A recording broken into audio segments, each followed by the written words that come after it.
Hello, everybody. I'm Rex Sikes, and welcome to All Things Rex, the Rex Sikes Show here on the Los Angeles Tribune TV channel. You can be watching this on Roku TV, on YouTube Live or recorded, on Facebook Live, and other platforms. I'm so glad to have you here. We have episode 3 of Rex Sikes Show today, and I'm very excited by my guest. Who's coming up. But before we begin, let me just say that I am the author of this book, Life on Your Terms, available now on Amazon. And I'm giving away a free training when you buy the book. So I'll tell you a bit more about that later in the show. But let me tell you about my guest, Mr. Alex Flynn. You're going to love listening and watching him and learning his story. He is such an inspiration, and I've been fortunate to be able to speak to him, prior to the show as well, and learn more about him. But Alex was 36 years old when he was diagnosed with Parkinson's disease in 2008. But instead of letting that stop him, he decided to raise funds and the awareness of Parkinson's disease. And so his diagnosis became the catalyst in his life for showing people the possibility of creating positive change in the face of adversity. Now, he can be found doing some of the more complex, unexpected, and surprising challenges across the planet to raise this awareness and hopefully raise more than £1 million toward vital research to find a cure. Alex has completed many marathons, ultra-endurance races, and triathlons. He completed a 250-kilometer race across the Sahara Desert, running 160 miles across the Bavarian Alps in 52 hours, and then 1,457 miles from London to Rome in 30 days to meet the Pope, 400 miles of which was run on a stress-fractured right tibia, and he completed the first 20 marathons that he ran in 10 days. He's become the first person to traverse the 3,256 miles from Santa Monica and to New York, and with that, there's just so much more. I mean, there is just so much more that he does. He's going to be continuing to do. His plans for next year are amazing, and he's also an author of a forthcoming book. So I'm going to bring on Alex, and you're just going to love to meet him. So here we have Mr. Alex Flynn. How are you today, sir? Oh, it's nighttime where you are. I'm sorry. He's pointing out that I've not unmuted him, and thank you kindly. Hi, Rex. Hi. Thanks for having me on your show. I'm so glad that you're here. And you're here, and it's late where you are. I mean, we record in the middle of the afternoon and in LA time, and yet you're in the UK where it's closer to midnight, correct? Yeah, it's just after 11 p.m. here. There you go. It's been a long day. So if I start yawning, it's not present company. It's just the hour. Well, thank you kindly. And for wherever you're listening live around the world today or at the recorded show, meet Mr. Alex Flynn. So please tell me, first, let's maybe tell me a little bit about yourself, and then we'll go into more about what Parkinson's is so that we have an understanding of that, because I'm sure we could all benefit from knowing more about that. So who is Mr. Alex Flynn? I'm a former lawyer. I was general counsel of a US multinational before the age of 40. I've always been somebody who's been quite driven and determined to get things done. And I remember I was working in Cambridge for an international company, being part of their legal team. And as you can see, I'm shaking at the moment. That's my medication kicking in. I used to ride to work 25 miles each way, 50 miles a day, every day. I used to do 3 half marathons a week, a marathon on the weekends, gym work on top of that. And one day I arrived at work and my little finger just imperceptibly a little shook. And I thought to myself, I didn't do that. And one thing led to another, and I got a diagnosis of idiopathic Parkinson's disease, which means Parkinson's disease of unknown origin. I was 36. I don't remember driving home from the diagnosis. I understand that completely. And at that point, and you made a reference a moment ago saying, I'm shaking a little bit, and that's my medication. Can you explain? And I want to come back to what happened when you found out, but what Parkinson's did, but some of the tremor is due to the medication, not to Parkinson's. Yeah, that's right. I've had Parkinson's coming up 14 years now, and over that time you take medication. So in fact, I think the better way to understand it is Parkinson's is about rigidity. It's about the inability to move and do things that most people will take for granted, like walking, talking, writing, swallowing, sex. Haven't quite got there yet. Everything that you picking up small things off the floor, like pennies, cents, doing buttons on your shirt, that kind of thing. It's about rigidity, losing motor control. And you graduate through the different medication till you get to something called levodopa, which we've had around for over 60 years now. And it's still the gold standard, which needs to change. And after a while of using that, your brain your dopamine receptors in your brain, where your neurons are meant to be producing natural dopamine, but because they've died, they're no longer there. And therefore, you take this additive amount of levodopa, but you can't measure the amount of levodopa in your system. And that means that you get these slight peaks and troughs of medication.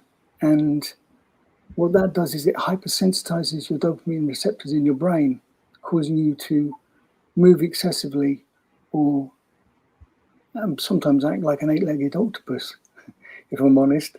And that's not Parkinson's, that's my medication. So yeah, some extra movement can be produced through additional medication, Rex. Wow, that is so it actually exasperates the thing it's trying to control. Yeah, the medication and the state of the drug development and drug discovery and therapeutics for Parkinson's is coming along, but it has taken time. And that is what people with Parkinson's don't have. We don't have time.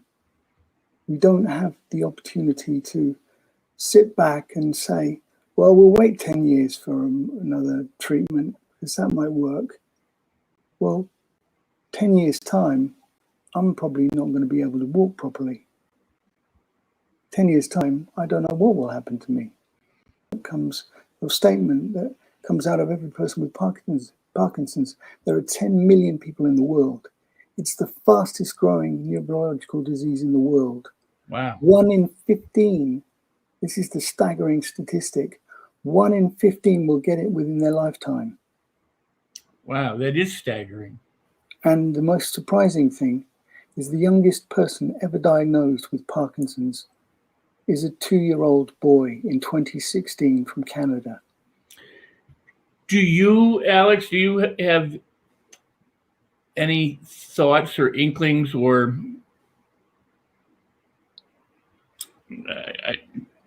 I guess you would call it guesses of how or why or where people are getting this disease from? Is there any clue in terms of why it's growing and what is it that's the cause of it, or we still just don't know anything about it? I've got some personal hunches. I couldn't necessarily say definitively why there's more people being diagnosed with Parkinson's, but I think that there are genetic factors in some people. There are chemical factors in some people. And there are, people who live near farms where pesticides are used. That can have an impact. If I'm honest, I think the way that we're treating our environment, the things that we put in our food, the lifestyle we lead, all adds up. We are what we are. We are what we eat. We are that which makes us move, you know. And if we don't treat our food right, and if we don't treat the water right, and if we don't treat ourselves right, then we're going to open ourselves up to all kinds of, I think, different agents in the environment that may cause us to have that reaction, because we're all chemical beings. We all operate on a chemical basis. And that is unfortunately the state of things. Yeah, I mean, I couldn't agree with you more. We are to be stewards of this planet, but we've totally contaminated this planet, and there's probably so many different factors that we would never have encountered had it not been for how we've polluted, I guess is the only word I can come to mind right now. But I agree with you.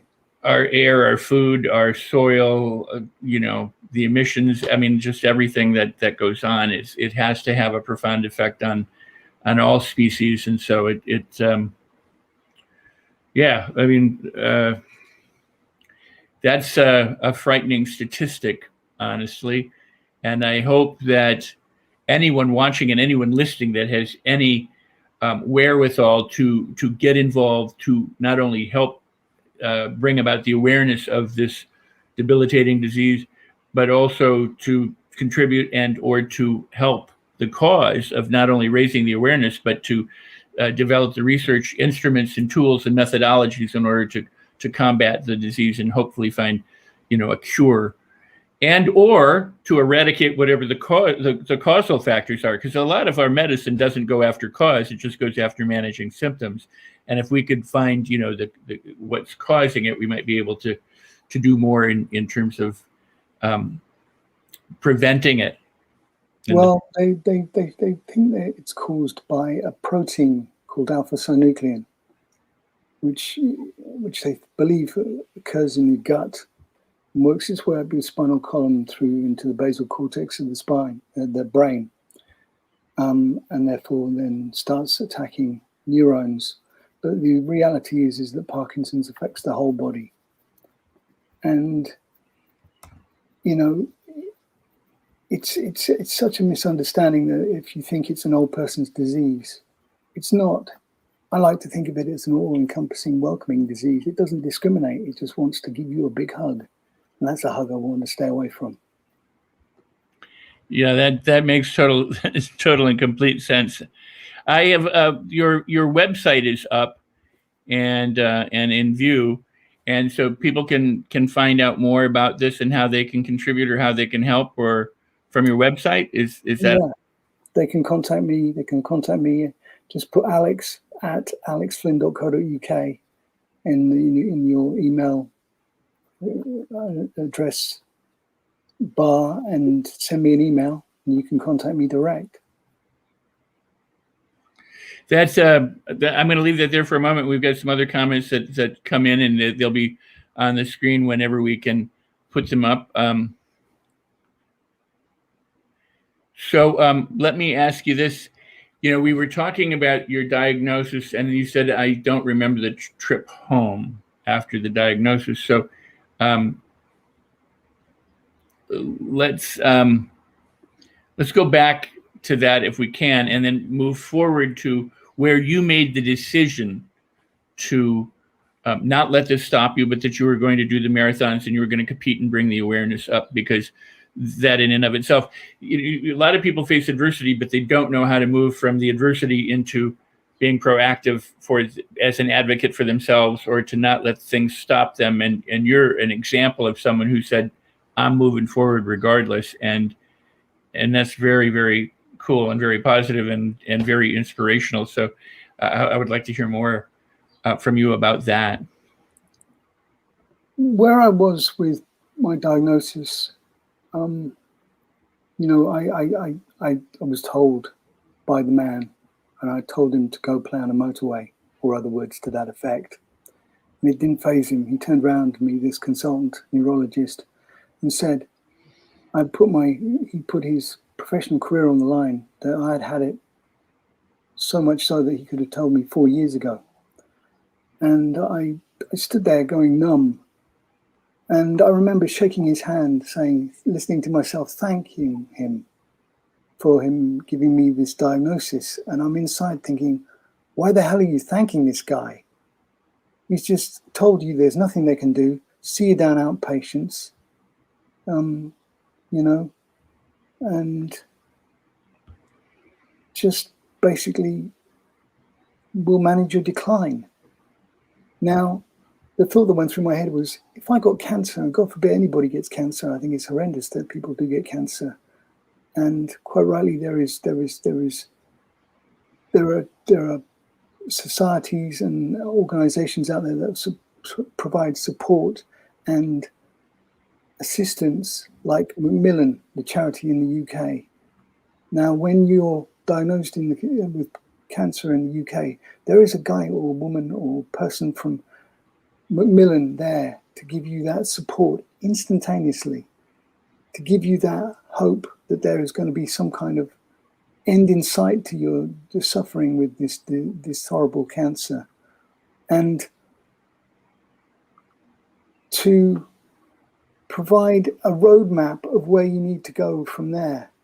Now, with Parkinson's, you're just told, thanks, we'll see you down outpatients, we'll manage your decline, thanks again, cheers.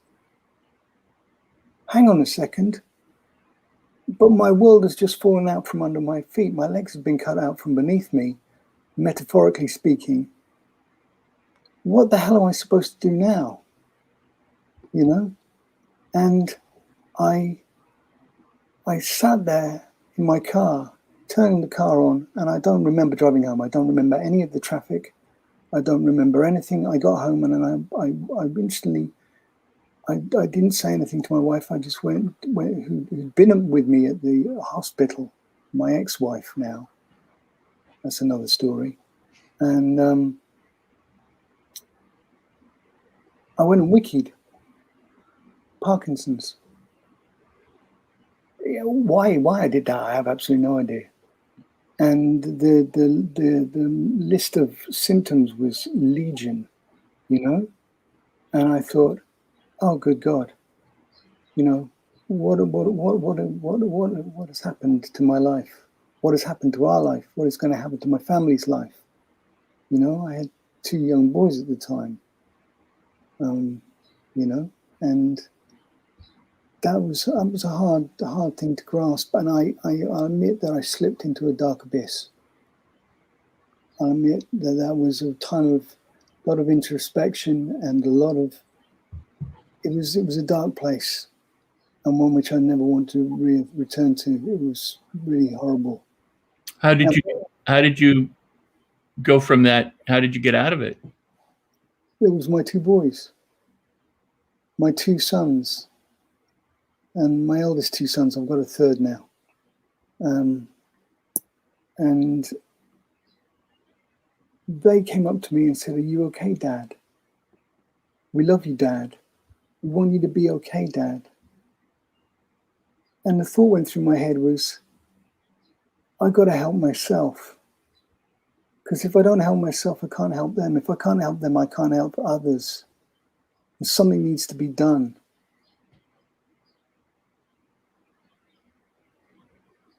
And I'm reading the comments here from Jeanette. Sorry to hear you got bilateral paralysis, Jeanette. I wish you the best. God bless you. That's tough. But the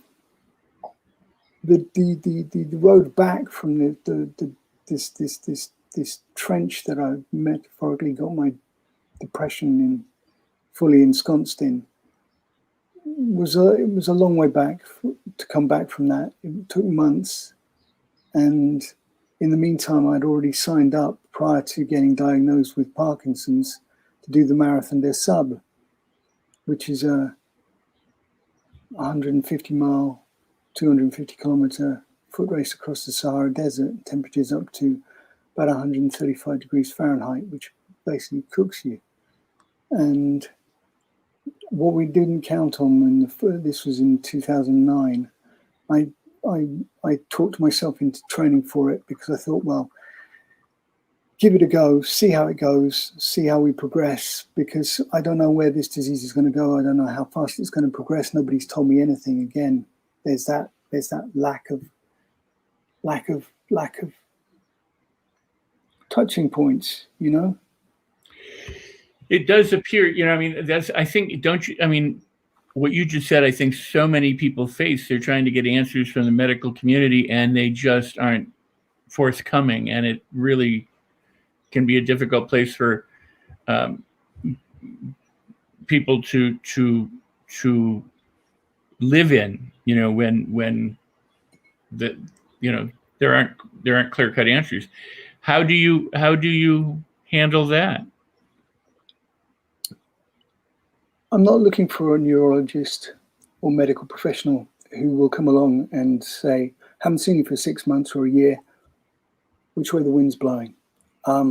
Yeah, okay, we'll keep you on the medication you're going, and that's great. What I want is somebody to be realistic with me, to tell me the truth. Don't sugarcoat it. Don't tell me there's going to be treatments in 10 years or whatever. I know that's going to happen. For a fact that Parkinson's UK have got together with Parkinson's Foundation in America and the Michael J. Fox Foundation, and I'm developing a virtual biotech to speed up treatment times. So we're going to have treatments in years, not decades. And for me, that fills me with confidence. But I know that's happening. But I know what I don't think other people know that that's happening, and I want them to know, and I want them to be able to care and contribute to the charity, and a charity of their choice, obviously. And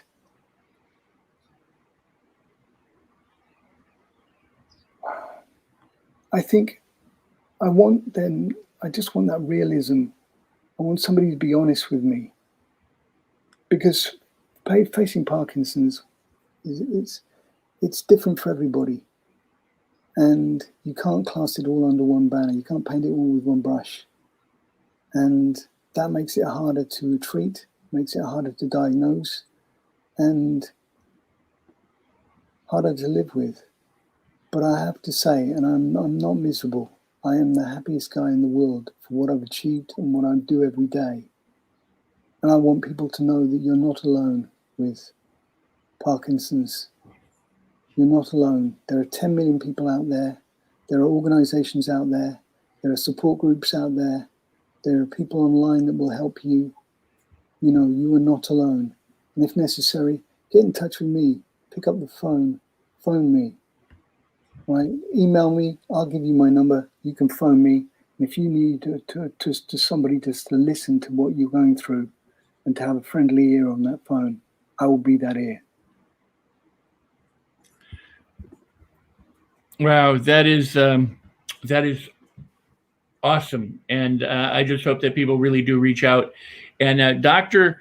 Natalie Forrest, who chimed in earlier, is part of the LA Tribune. I mean, the COO and an incredible force and a host of her own show, and someone I just love and adore as well. And I appreciate her and Mo Rock for giving me this opportunity to have my show here and to have you as a guest. And she asked, and I had it was up there earlier, but she said, what kind of support do you need? Is it exposure? Is it more people collaborating you? It is what? And so if you can answer that question for her and for the LA Tribune and for the people out there, so we all know what we can do in addition. Well, perhaps I should explain what I've done so far. Yes. Then explain what I'm going to do, and explain why I need everybody's help to actually achieve it, because it's a big ask. Well, let me start off by, I mentioned in your biography some of the marathons that you've run, and you I mean, it is so wow. I mean, to understand that you're running with you're doing these things with special physical circumstances and concerns or conditions that the average human can't do that. I mean, one of the things that you did had 1,000 competitors, and some of them were like, high military, Navy SEALs, and all these other things. And you finished in the top 9 people. I mean, you are doing things that many able-bodied people wouldn't be doing or couldn't be doing. I mean, I certainly, So can we start there and talk about some of these different accomplishments and some of the different things that you did and where you're going with this? Because this is truly, truly amazing. Okay, so 2009, I rocked out to the Sahara Desert to meet the biggest storms in the Sahara Desert for 12 years, which washed away roads, cars, trees, houses. It was a phenomenal deluge. Of course, we stood there, myself and my 3 other competitors in this tent of 4 of us, standing there going, stiff upper lip, lads. Not a bit of water's going to, bust our morale, as the water swept into the tent. And we managed to get on the last army truck out of danger. And John, I'd love to be on your podcast. Send me a message for Alex at alexflynn.co.uk. Wow, thanks. And basically, they rewrote the route of the course completely. And I came out, and I wasn't feeling well. I had this pain in my chest, which I thought was in my intercostal muscles. And basically, I got to the 3rd day, which was now the new long day, which was about 90 kilometers across burning hot sands and volcanic rock areas. And I collapsed on the blooming start line. I was going to say something else, but control my language on that one. And basically, I woke up and they put 6 bags of saline and a bag of glucose in my arm, thinking I was dehydrated, but I wasn't, but I didn't know what I had yet. And I said, Patrick Bauer, the head of the MDS, Marathon des Sables, stood over me and said, what do you want to do? So I said, I know what I want to do. I want to finish this blinking race. I'm going to go and run it. I'm going to finish it. And he said, good man. Right, these medical guys will go with you to the first checkpoint in this car. You can just follow on foot. So I followed them as they shot off into the middle of nowhere and disappeared. So there I was running across the Sahara Desert. That's 9.375 million square miles of desert. And I'm running across the burning hot sun, and I go and get myself lost. Lost in that amount of desert with 1.5 liters of water and all the dry food in the world. And I'm going to leave you hanging on this one because it's in my book. If I can get my book published, everybody can read how I got out of that situation, which was literally working out that if I didn't get out of that, I was going to be dead. So just so people know, you are looking for a publisher for your book as well. Yes. That's awesome. So I came back from the Marathon des Sables with a heart infection. My pericardium, which is the fleshy sac where your heart sits in, had got a viral infection and it swelled up and was squeezing my heart. And it built up a liquid surround to that, so it was even more compressing on my heart. And I was running with 14 kilos on my back. I don't know what that is in pounds, but it's about 50 odd pounds in weight and 45 pounds in weight, something like that. And I should have been dead, but I wasn't. So I sat in my mum's kitchen, actually, after I got back, having a cup of tea with my mum, and my mate Rich turns up and said, what are you going to do? I said, well, I raised 1,500 quid for Parkinson's UK. He said, so what are you going to do? I said, well, I'm going to do better than that. I'm going to raise £1 million. He said, how are you going to do that? I said, I'm going to raise 1,000,000 meters, pound a meter. So that's £1 million. I'm a math genius. He said, we run a bit, mate. That's about 620 odd miles. I said, I'll do 10 times that. And he said, 10 million meters. I said, yes. He said, right. And only the races to count, not the training. And I thought, you so-and-so. And I'll keep it clean. but I said a few expletives and he laughed, and that was it. And basically, highlights of the forthcoming 4 years were running 160 miles across the Bavarian Alps in 52 hours with an hour and a half sleep. That was immense, and was just an exercise in managing pain. I'm pretty good with pain, which kept me in good stead when I ran and traversed 1,457 miles from London to Rome in 30 days via Brussels and Paris.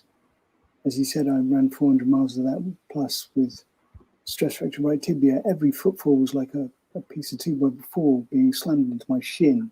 So I don't want this to be lost on people. You ran from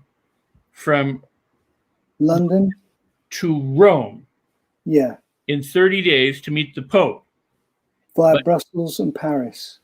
But 400 of those miles were run with a stress fractured right tibia. Yeah. Wow. I mean, it gets to the point where you know your leg's going to go numb. You're not going to get. It's about compartmentalizing the pain, visualization techniques. And what I mean by that is I create a room in my head, and I enter the room, and it's always lit in the room. It's always light, and there's a box in the middle of the room, and I visualize opening the box, putting the pain in the box, and shutting the box, locking the box, and walking away and locking the door to the room. Now, it doesn't cure the pain, but what it does do is it takes that edge off it.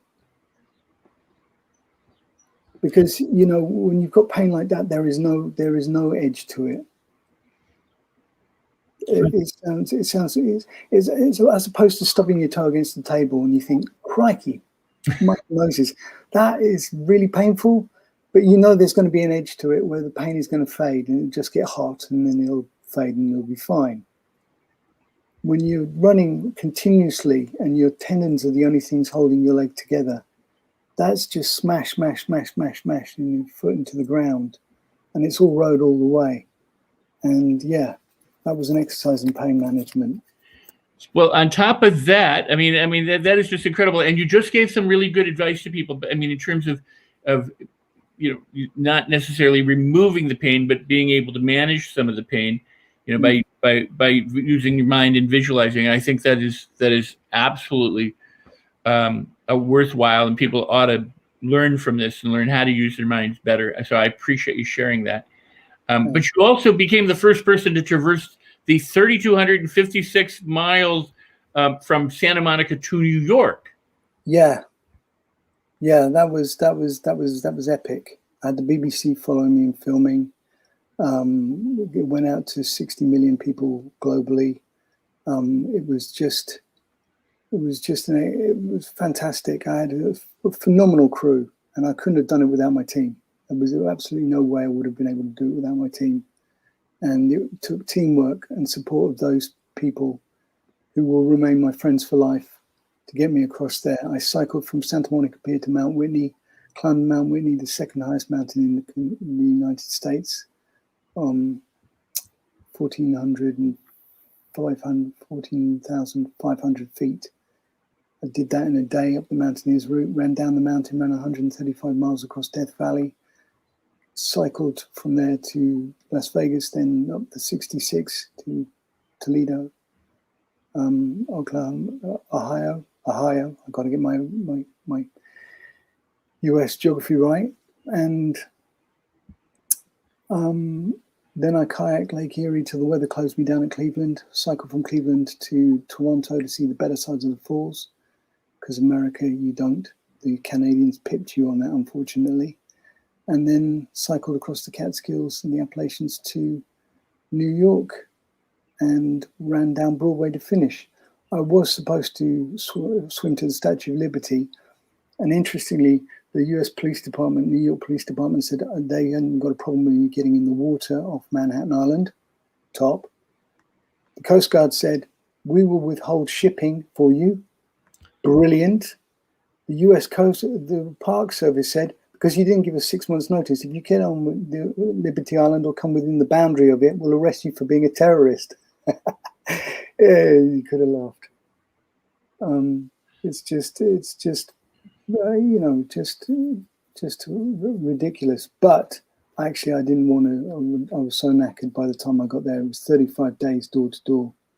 So yeah, it was a good job done. Well, we've not even covered a fraction of what you've accomplished, and you've probably seen more of the world in a really odd way. I mean, by odd, I mean in a beautiful way. You've seen more of the territory. You know, some people take tour buses and things like that, but you've seen covered more of the earth by foot or by bike than bike, kayak. You know, the whole gamut. Not a car, but. Gee, I mean, that's just truly, truly amazing. So let me, I mean, and now, so you also did what? You did something like I crossed the Amazon jungle. That was just where I was getting at. 200 kilometers in the Amazon jungle. Yeah, that was interesting. That was when you had the guys explaining to you that the creeper that might be hanging down from the tree might not be a creeper; it might be a snake. And then you're falling down, you're sliding down a slope and thinking, I've got to stop myself before I hit career into those bushes at the bottom because I don't know what's in those bushes. And I'm putting my hand out thinking, actually, do I want to put my hand out? Do I want to put my hand out? Yes, I want to put my hand out. No, I don't want to put my hand out. Don't grab that thing. And then you got hornets and you got bullet ants, which absolutely kill when they bite you. They're aggressive little so-and-sos.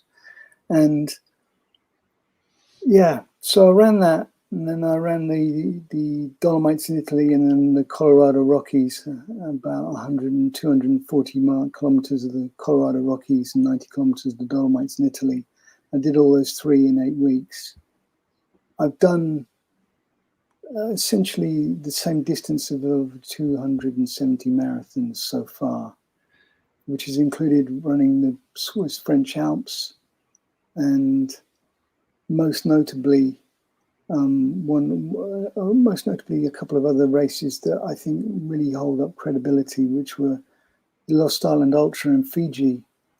I rocked up there and thought, this will be good, this will be fantastic. I get held at the immigration border control because they think I'm on drugs. I'm saying, yes, I'm on drugs. They said, you're on drugs? I said, yes, I'm on drugs. Why are you on drugs? I said, because I've got Parkinson's. No, you're not, you're just on drugs. You haven't coming down, you haven't taken any drugs because you've been on the plane for 32 hours. I said, no, I've got Parkinson's. I'm here to run an ultra marathon. They said, don't be stupid. People with Parkinson's don't run ultra marathons. I said, I do. And eventually they let me out. Right. We got hit by a cyclone, which changed the course into a mud fest with the course clearance done by the locals.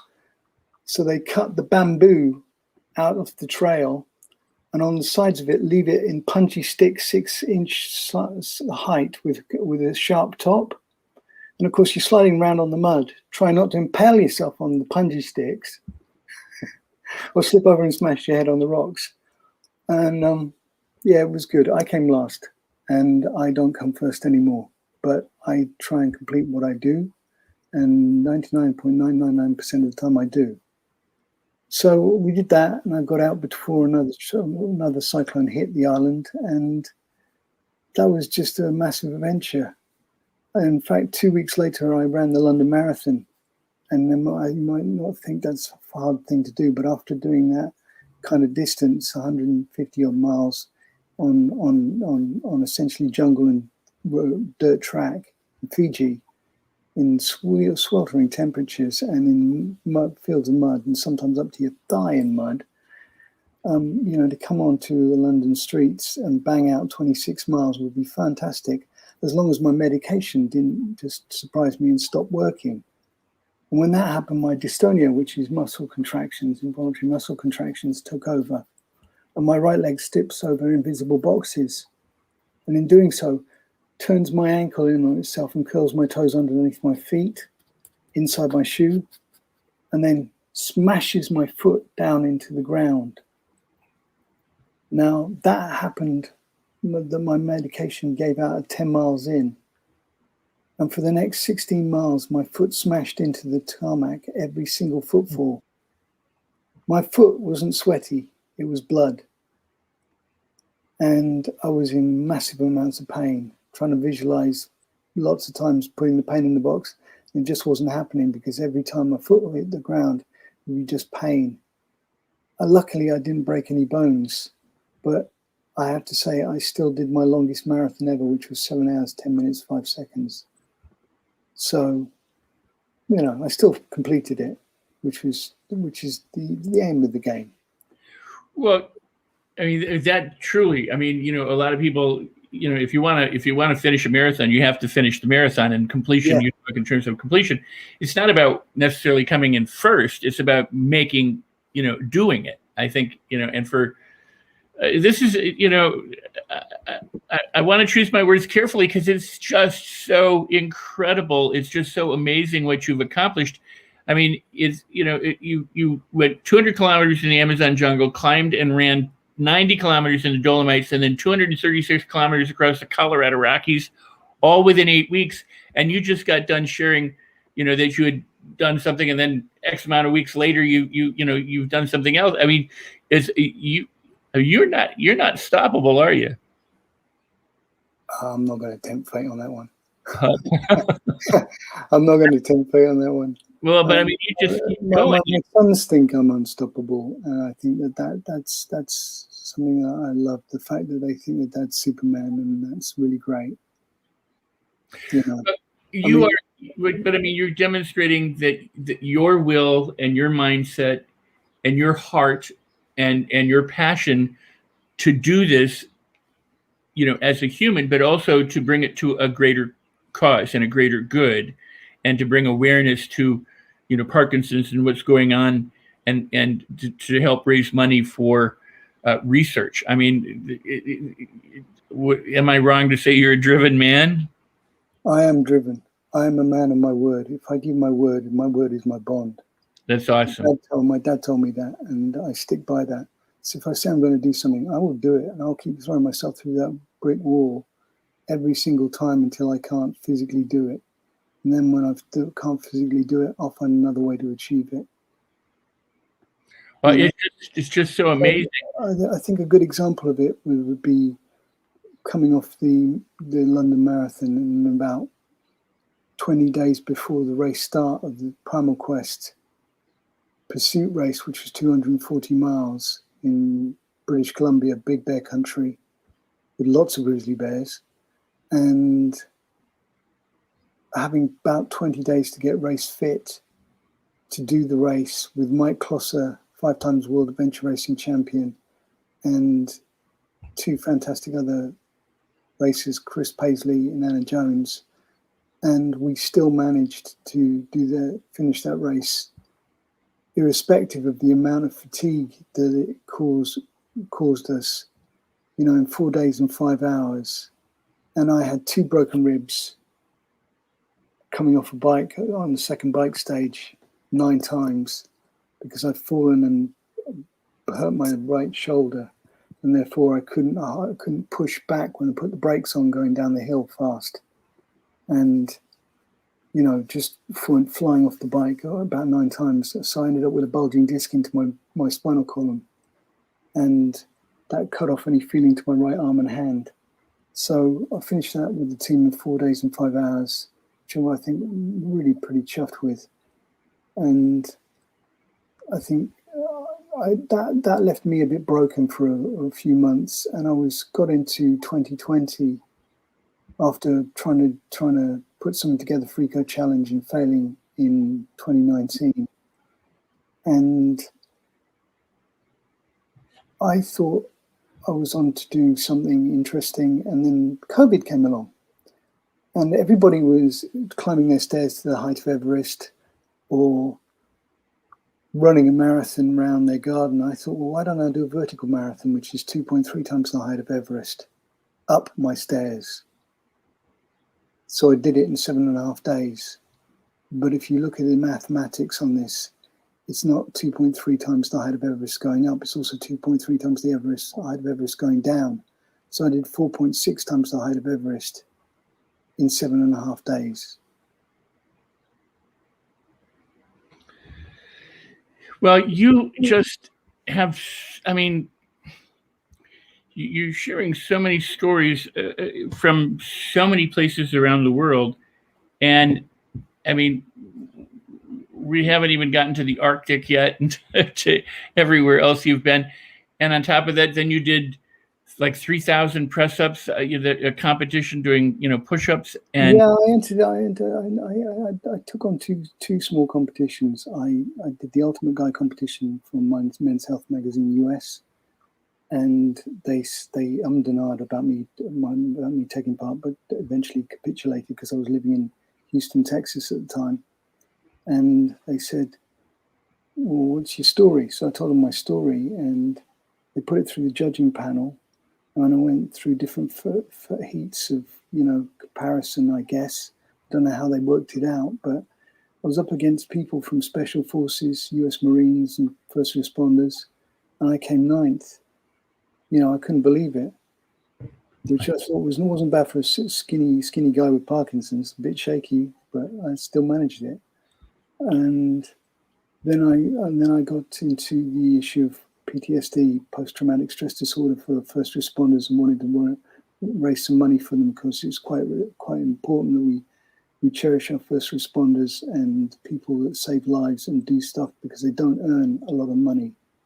They do a thankless job, and it's important that we value these people like our service people, and we care for them, especially when they've been through hell and back.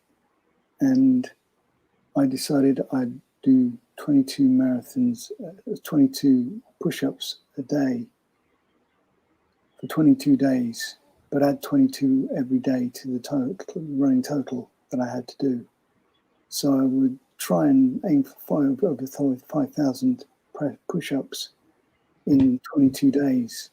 I made it to the 18 days and 3,780 something or other push-ups before my shoulder went. So, I gave it a good go. Well, I'll say.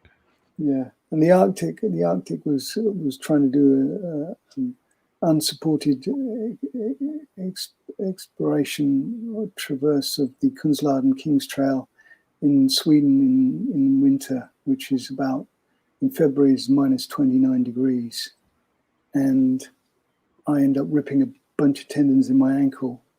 So I got my boot off in the tundra, and got some gaffer tape, some that big Scotch tape, the heavy duty stuff, and I taped my ankle up and my leg, put my boot back on, pulled a 135-pound Park and 10K backpack across 2 further mountain passes and a couple of frozen lakes before hypothermia set in.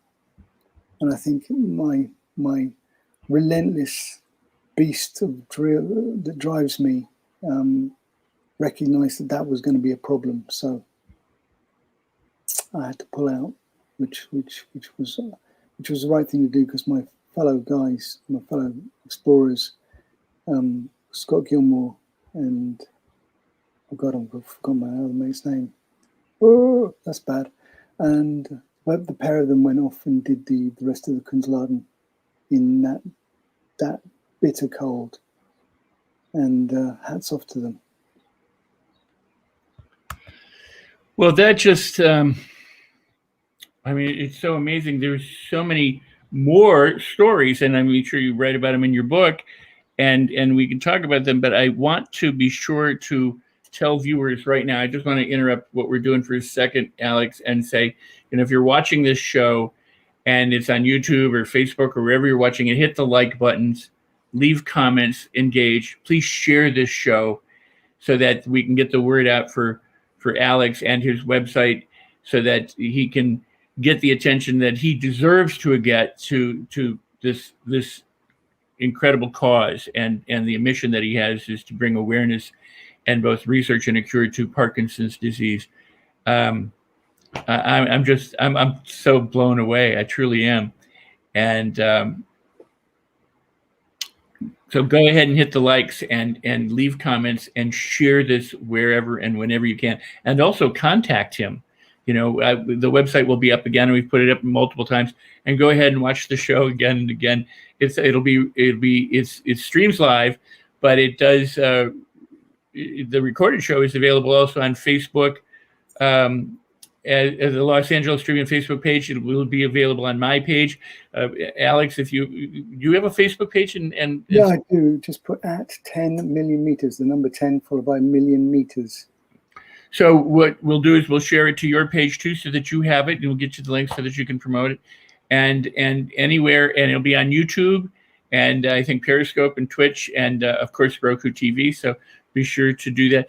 Alex, the circumference of the world, if I'm not mistaken, is 24,000 or 25,000 miles around. I don't know if I'm correct in that. I don't remember my science. How many miles have you run in the world? How many times have you circumvented the world with all these? If you think about level of 2 to 1, or if you're training for miles on your feet, running, between two, you train twice as far as you trust, twice as much as you race.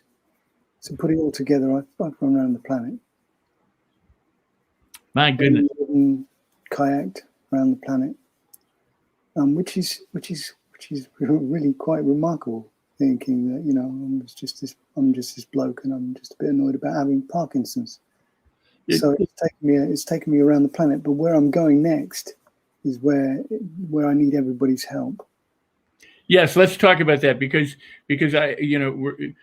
I believe you're going to get your book published a whole lot sooner than you think you may, given what you're doing, and as people get to know your story, I'm sure people are going to reach out to you in a variety of ways. But it is thrilling what you have planned and the help that you need. So let's discuss that. We have a little bit of time left, and I want to be sure that you get to talk about what you really want to talk about, and thanks. And I know this is important. Yeah. Well, where do you go when you crossed a couple of continents and you crossed the biggest jungle in the world, and you've gone to the Arctic and you've done all these things, and you've got to start pushing things to get a little bit bigger. So I've decided that I'm going to climb Mount Everest and put Parkinson's on top of the world, and hopefully become the first guy with Parkinson's on the planet to do that. And with that in mind, I'm going to climb 3 mountains before that this year, which is Mont Blanc, Mount Mira Peak in the Himalayas, and Mount Himlung in the Himalayas, which will give me the altitude of climatization and experience that I'll need to go onto Everest and climb and summit Everest, which is going to be no mean feat, because obviously the higher up you go, the colder you get, and cold and Parkinson's doesn't like one another. But I'm willing to push myself through that limit and put myself on the line and make sure that happens. I have the right team in place, and they've climbed Mount Everest and K2 and a bunch of other very difficult mountains many times before, and HST adventures. And I need sponsors. I need people to help me financially, or kit-wise, or publicity-wise, to get this job done, because I can't do it alone. So if anyone can help, please contact me. Instead of putting www.alexflynn.co.uk, please put alex@alexflynn.co.uk. Email me and get in touch. Let's have a conversation. Let's change the world according to Parkinson's. Let's put an end to this. Let's raise £1 million and put Parkinson's on top of the world. I mean, that is truly, truly inspiring. And I again, I don't want things lost on people. I mean, and I don't think that will be, but I mean, your story and you are such an inspiration, but you're an example, what you said of commitment and passion, of vision and mission. You said, I keep my word and I finish what I start. It's about completion. There are so many people who whether they want to start a business or they want to buy a home or they want to better themselves in some way, and they try it a couple times and they give up and they quit, or they don't keep the promise to themselves or to other people. They don't have the passion or the drive or the will to do, as you do. I mean, I want to be careful how I say this because I know that it's not your intention, but I mean, your example puts a lot of us to shame in terms of what we do or don't do in our lives when you, able-bodied or with Parkinson's, do what you do. It is truly a remarkable example of what the human spirit and the human mind and the human heart can do when they're committed as you are to this cause and to your purpose. Thank you. I think it's more than that. I hope. I mean, yes. Tell me, please. It's an ability to be able to seize every opportunity that comes your way and take it as far as you can possibly go. Oh, that's beautiful, beautiful. Will you expand on that? Well, in 1980, in the Inns Court in London, in Middle Temple, which is my temple of Middle Temple, is where I'm registered as a barrister. Not that I practice as a barrister, but it's by the by. And in 1980, there was a talk given by a guy called George Carman, QC, Queen's Counsel, very eminent libel lawyer. And he was so good that he could turn black into white, white into black, and all the grey bits of the argument, they don't really matter, do they, my lord? Of course not, Mr. Carman. And he went and gave a talk to a bunch of barrister pupils, one of whom happened to be my friend Eleanor. And he gave her a load of information, and she gave me this information some years later when I was at bar school. And one of which is the phrase, seize every opportunity with both hands and take it as far as you can possibly go. And the reason behind it is, although doors may close in front of you, other doors will open in front. And there lies in the adventure and the opportunities, further opportunities to take you on the way to where you need to be. And she did that and ended up as Advocate General for the United Kingdom in the European Court of Justice, which is a huge position. And I've done it with my challenges, and the adventures have taken me around the world, 6 different continents, 30 plus different countries. Just an amazing adventure, but not for the jolly, but for the ability to be able to have that awareness of the disease, to convert people to understanding what Parkinson's and neurological disease does to people, and how we can help them, and how we can fund vital research through Michael J. Fox, Parkinson's Foundation, Parkinson's UK, and help fund the virtual biotech and make a difference today and tomorrow and every single day until we can say the words that I used to have Parkinson's.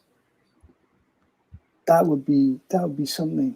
When people can say who have had Parkinson's, have had Parkinson's, that would be just amazing. Truly, truly amazing. Alex, this has just been an incredible time with you, and I appreciate it so much. There's just so many things that I would love to continue to ask you, and I know others would like to ask you as well. And I hope we have that opportunity to do that again sometime in the future, especially as you continue to, to do what you're doing and making so many things happen. The 3 mountains that you're going to climb between now and the time you mount the peak of Everest. So it's just very, what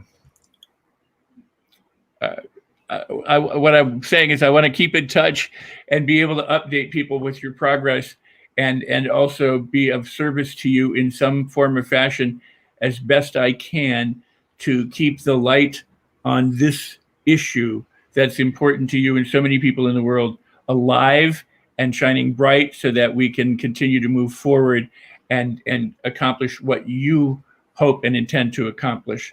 And for me and the rest of us who can join you in that journey, I want us all to come along, because it's truly an amazing purpose and an amazingly important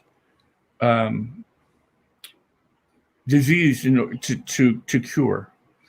And I really, pardon me? Rex, I just want to say thank you for having me on your show and allowing me to speak and giving me the opportunity to be able to pass on what I'm trying to achieve to other people. So I'm exceptionally grateful. Thank you. So again, before we close out, I'm going to see if I can find this here while I'm running the back room. I'm the producer today, so done a great job. You see me looking around. I'm trying to run the back room here stuff as well. So your website is alexflynn.co.uk for people who may not be sighted and can't see it. And if they want to email me, it's Alex, ALEX, at Alex Flynn, ALEXFLY, N for November, N for November, dot C for Charlie, O for Oscar, dot U for Unicorn, K for Kilo. Just a remarkable person you are, and I hope you know it. And I hope you know how many people appreciate you, and how many people who will continue to help spread this word and help spread this show and help spread your work. I think that's truly what I'm hoping. So I hope people will hit the like buttons. I hope they will engage. I hope at YouTube or Facebook they will leave questions and comments, because if you're on Facebook or you're on YouTube, you could answer some of those questions for them when you have some time. Yeah, I'd be delighted to. And engage with them. And then we can keep this conversation going long after this show. And I surely appreciate that. I think we just got spammed here, so I apologize. But, huh? You got spammed. Yep, got spammed. So sadly, we got spammed.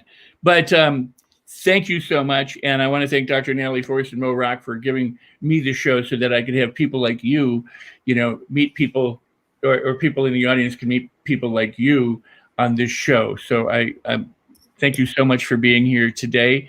And again, it's late, so it's late night, and I hope you get your rest. We will be in touch. Please, before you go, again, your Facebook page is, and anything else you'd like to share if you have other.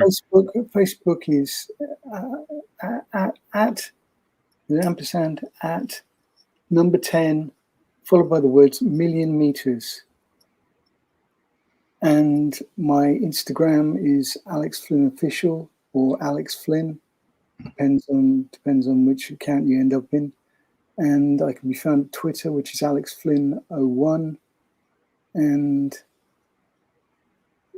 just please get in touch. And what we'll try and do is, for the different pages like YouTube and the different things, we'll try and put those in the description too. So I'm going to ask you if you would email those to me. I'll make sure that they get into the description, so they accompany the shows as well, so that people can have them or have links to them, as well as having what you just said right here. You're also on Clubhouse? Yes, I am. Alex Flynn 14. And I'm the guy that says not your ordinary man. So not your average man, I should say. And yeah. Absolutely, you're not the average man. Come on Clubhouse, come on have a chat with me, talk about what you thought about this and how you might be able to help, and what I could do for you. It'd be great. Well, that is absolutely fantastic. I thank you for being here, and I know that people appreciate it, and we're so glad that you are.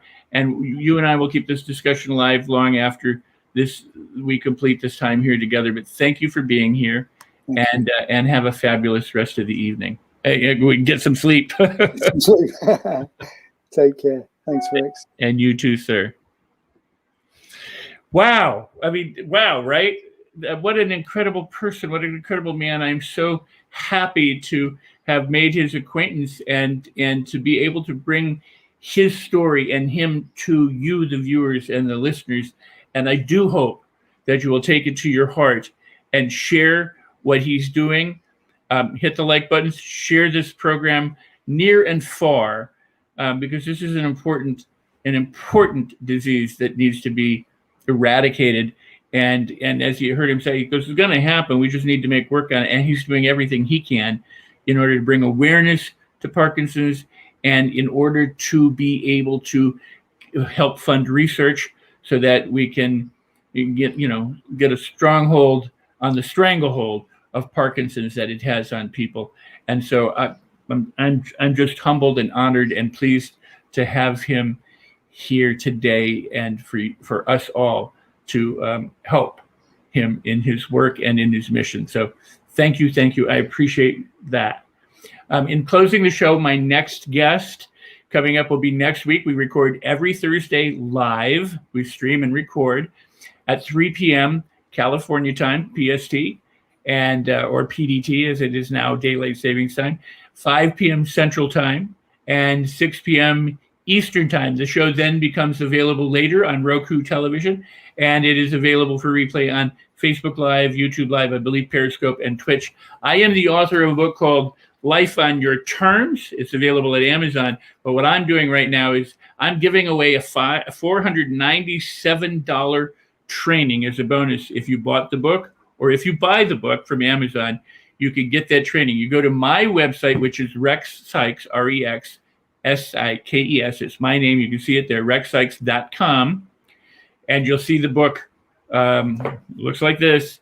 You click on that, and it will tell you exactly how you can get a $497 training it's called the Mastery Loop. And it's about how we master skills, behaviors, our thoughts, our feelings, and our emotions so that we can begin to live the life that we want to on our terms. So live life on your terms. And with that, I want to tell you, this show is dedicated to inspiration and mindset, to personal change and transformation. And I want to bring you the tools for transformation and the guests that inspire and motivate you to go beyond what you would have normally gone beyond and into new ways of thinking and being. And you heard, and I hope that he appreciates what I'm saying. He said, it's about opportunity too. And so when opportunities open up for you to be able to take advantage of those opportunities and make things happen to improve your life and do the things that are important and create your best life ever is the way I understood that. And I hope to have Alex back at another time and to be in touch on the various platforms that he mentioned. So with that in mind, if you consider everything a blessing, then everything is a blessing. And with that, I'm Rex Sikes, and I encourage you to come back next time. I encourage you to share this show. There are two other shows before this. There was Michael Workington. Michael is an amazing person who is paralyzed, made a quadriplegic at the age of 22, and is now an entrepreneur. He travels the world doing good and helping people. And he and Maggie Avila, I think I got her name right this time, maybe. Maggie Avila did a documentary called Altitude, Not Attitude, available on Apple TV and iTunes. And so you should take a look at that. And Ori Spado, The Accidental Gangster, was my second show. And he has a book, The Ori Accidental Gangster. You can find it at theaccidentalgangster.com. And it's an amazing book about his journey from mafia to humanitarian, from crime to compassion. And it's truly a transformational story. And today you've been listening to watching my third show, Mr. Alex Flynn, who is just an amazing person and an adventurer and someone who I'm very humbled by. So I appreciate it. Consider everything a blessing, and everything is a blessing. Celebrate everything. I'll see you next show. And thank you so much. And now the broadcast ends.